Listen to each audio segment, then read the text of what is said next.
Tout commença lorsqu'attendez, c'est quoi cet écho là? Arrêtez ce truc. C'est bon là? C'est bon? 1, 2, oui c'est bon? Bon. Pour eux, comme on a déjà parlé de leur histoire la dernière fois, cette fois on va parler plus en détail de leur fan couple. Donc, si vous voulez un résumé, leur rencontre ressemblait un peu à ça. Ah, je la démonte sans pitié cette Chine. C'est ma sœur. Mais bon, c'est vrai que c'est pas vraiment comme ça que ça s'est passé. Mais bon. Donc il y a deux options. Soit ils sont tombés amoureux au premier regard, que ce soit dans les forges ou dans les rues de Valinor, ou bien c'était après plusieurs mois, ou pendant la séduction, ou après la séduction, ça dépend. Mais surtout, ce n'est pas suite à un envoûtement. Si Méron a rejoint Melkor, c'est parce qu'il aimait ses idées. Est-ce que c'est clair ? Pour la première théorie, c'est simplement le premier regard avec Méron qui aurait charmé Melkor. Lui qui ne s'intéressait à personne d'autre que lui-même se retrouve obsédé par le Maia. Ce premier regard permet à Méron de comprendre qu'il appartenait à Melkor corps et âme. Ils avaient besoin l'un de l'autre, ils ne pouvaient pas penser à autre chose. Beaucoup de fans aiment la première théorie, disant que leur premier vrai rapprochement et éventuellement première nuit s'est produit après que Melkor ait retrouvé Méron pleurant après avoir entendu Aule dire qu'il devrait nommer Kurumo à la tête de la forge. Le Vala l'aurait alors réconforté et le Maia lui serait tombé dans les bras. Méron lui servira ensuite d'espion quelque temps avant de le rejoindre à Utumno. La seconde théorie dit que leur relation commence alors que Méron travaille déjà pour Melkor, mais elle est presque identique, c'est-à-dire qu'un rapprochement se produit lorsque Méron est déjà à Utumno. Après la partie séduction, Méron travaille dans les forges de Melkor pour préparer ses armées. Lorsque les Valar les attaquent, Melkor demande à Méron de fuir jusqu'à Angband pour qu'il soit protégé. Pendant les 300 ans d'emprisonnement de son Valar, Méron reconstruit Angband et trouve du réconfort près de Gothmog, son meilleur ami. De son côté, Melkor ne trouve du réconfort que dans ses rêves lorsque l'esprit de Méron vient le visiter. Une fois de retour avec les Silmarils, Melkor se montre par moments très distant avec Méron et cet éloignement blesse intérieurement le Maia. Lorsque Méron se fait attaquer par Lúthien et perd Tol-Sirion, il rentre blessé.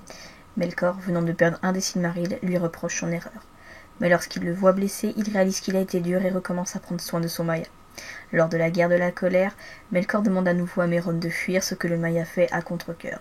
Et quand le Vala est jeté dans le vide, Méron sent son lien avec lui disparaître. Méron erre ensuite en terre du milieu, puis il séduira Celebrimbor pour le pousser à faire les anneaux de pouvoir juste avant de le tuer. Tout au long de sa relation avec l'elfe, certains souvenirs de sa vie passée avec Melkor reviennent le hanter. Après cela, il réussit à manipuler Ar-Pharazôn pour qu'il se voue à un culte de Melkor. Il est cependant dégoûté par sa relation avec le roi.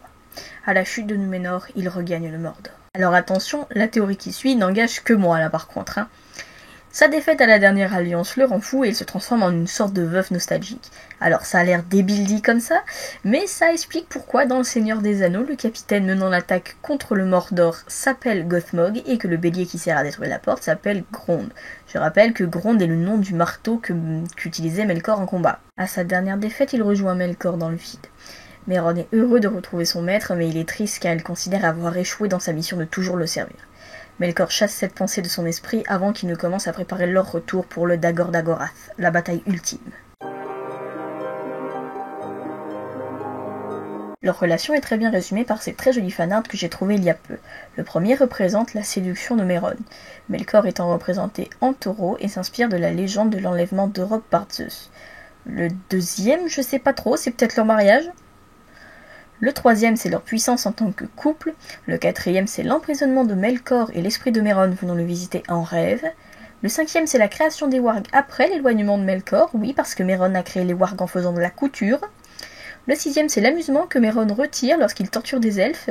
Par contre, là, il y a un truc qui me fait délirer dans celle-là, c'est la tronche de Melkor et de Gothmog derrière avec leur nouvelle coupe de cheveux. Je pense, très honnêtement, que Méron s'est foutu de leur gueule.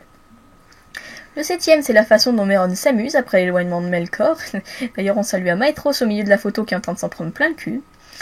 Le huitième, ce sont les reproches que Melkor fait à Méron après qu'il ait perdu Tol-Sirion et un Silmaril.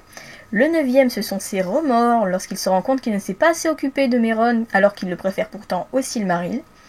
Le dixième, c'est la solitude de Méron après qu'il ait perdu Melkor dans la Grande Guerre de la Colère. Le onzième, ça le représente juste après la mort de Celebrimbor et manifestement il se marre totalement.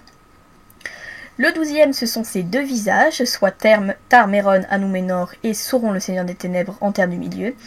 Et le 13e, ce sont ces différentes étapes de mort. Le premier étant la chute de Númenor, qui occupe une bonne partie de l'image. Le second qui est retourné ici, c'est la perte de l'anneau.